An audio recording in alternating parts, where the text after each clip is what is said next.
इब्तिदा अल्लाह के नाम से जो इंतहाई मेहरबान और नहायत रहम फरमाने वाला है। क्या जो लोग बुरे आमाल कर रहे हैं ये समझते हैं कि वो हमसे बाजी ले जाएंगे? बड़ा गलत अंदाज़ा है जो वो लगा रहे हैं। तर्जुमा आयत नंबर 4 सूरतुल अनकबूत। मुअज़्ज़िज़ अहबाब व सामीन, अस्सलाम वालेकुम। ये आयत जो तकरीबन 1.5 सदी पहले उतारी गई, आज के हालात से किस दर्जा मुताबिकत रखती है ये तो हम पर पूरी तरह वाज़ेह है। जिस तरह इंसान आज अपनी दुनियावी ज़िंदगी को अपनी दानिस्त में बेहतर बनाने के लिए दूसरों पर जुल्म ज़्यादती का बाजार गर्म किए जा रहा है, ये कोई ढकी छुपी बात नहीं।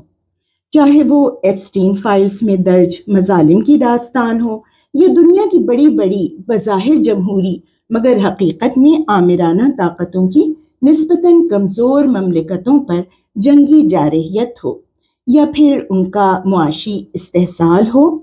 बहरहाल इंसान तरक्की के नाम पर ज़िल्लत व पस्ती की ऐसी गहराइयों में डूब चुका है जहाँ आसपास फैले हिर्स व हवस के जुल्मत कदे में उसकी बीनाई तक छिन चुकी है।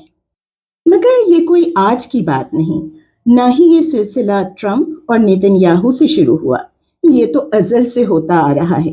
क्या तारीख में ऐसी जालिम व जाबिर हस्तियां नहीं गुजरी?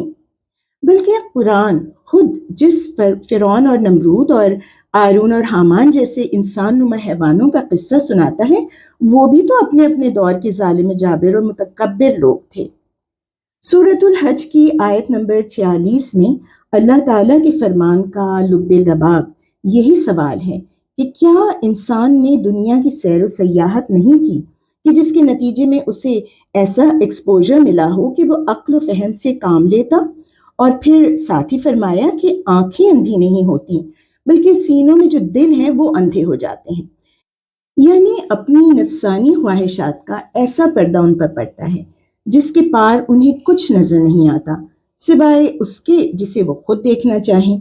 यही वजह होती है कि इंसान अपने मकासद के लिए दूसरों पर ज्यादती करता चला जाता है और उसे एहसास भी नहीं होता।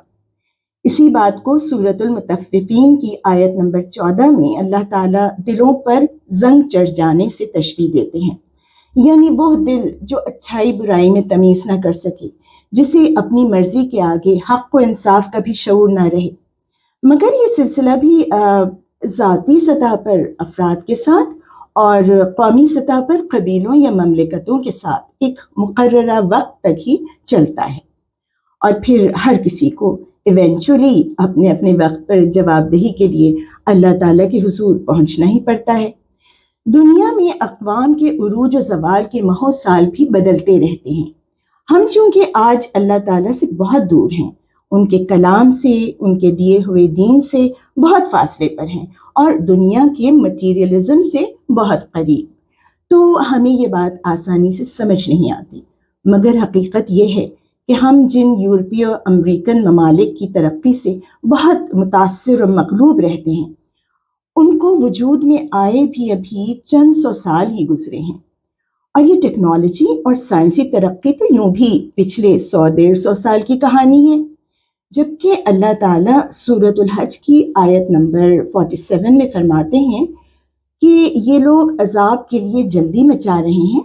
यानी आज जैसे एथीस मजाक उड़ाते हैं ना, इसी तरह उस वक्त भी ये बातें की जाती थी कि जिस क़यामत का जिक्र करते हो वो आ क्यों नहीं जाती, क्यों अजाब जल्दी नहीं आ जाता, वगैरह वगैरह। तो इसी आयत में आगे चलकर अल्लाह ताला कहते हैं कि वो हरगिज़ अपने वादे के खिलाफ नहीं करेंगे, क़यामत अपने वक्त मुकर्ररा पर आकर रहेगी। मगर बात यह है कि हमारा एक दिन तुम्हारी दुनिया के 1000 साल के बराबर होता है।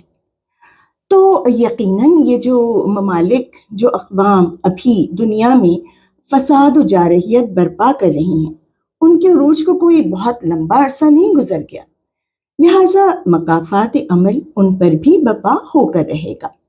यूं भी अगर मुस्लिम उम्मा बजात खुद राह हक पर जमी होती, अपने दीन से जुड़ी होती, तो आज किसी जालिम, किसी जाबिर की मजाल न थी दुनिया में किसी पर भी जुल्म ज्यादती करने की, क्योंकि अल्लाह ताला ने तो हमारी उम्मत को अमीन बनाया था دین اسلام کا۔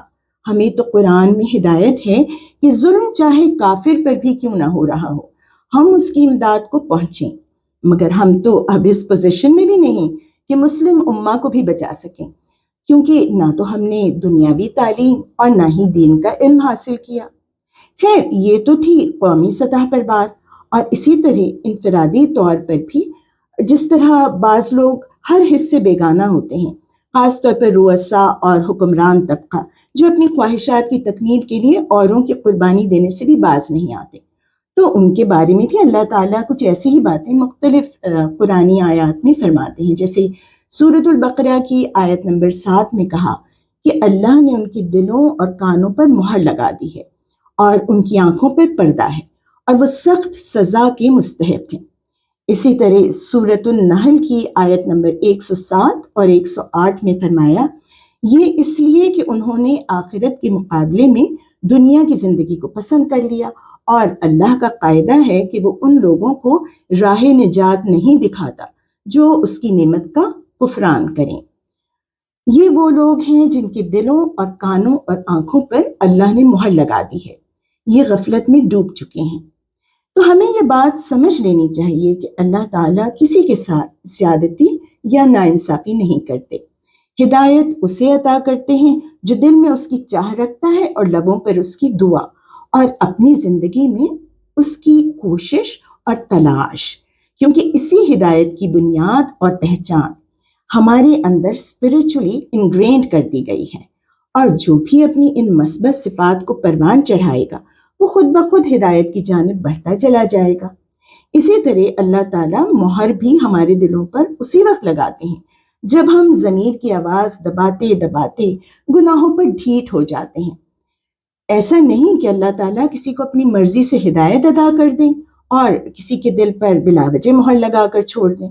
اللہ تعالیٰ تو اپنے ہر بندے سے بہت محبت کرتے ہیں، مگر اس محبت کے حصول کے لیے انسان کا از خود اپنی حرکات و سکنات سے، اپنے افعال و اعمال سے اور اپنے جذبات و احساسات سے اللہ تعالیٰ کو اپنی جانب مائل کرنا شرط ہے۔ پھر اللہ تعالیٰ بھی ہمارے اور ان کی بنائی ہوئی یہ دنیا بھی ہماری، ورنہ اس کے بنا سب کچھ خسارہ۔ اللہ رب العزت ہمیں ہدایت مانگنے اور حاصل کرنے کی توفیق عطا فرمائے، تاکہ ہم ان بد نصیب دنیا داروں میں نہ شامل ہو جائیں جو دنیا کے تمام مال و متاع کے ہوتے ہوئے بھی تہی دامہ رہ جائیں گے۔ آمین یا رب العالمین۔ نصرت جہاں ناز کو اجازت، اللہ نگہبان۔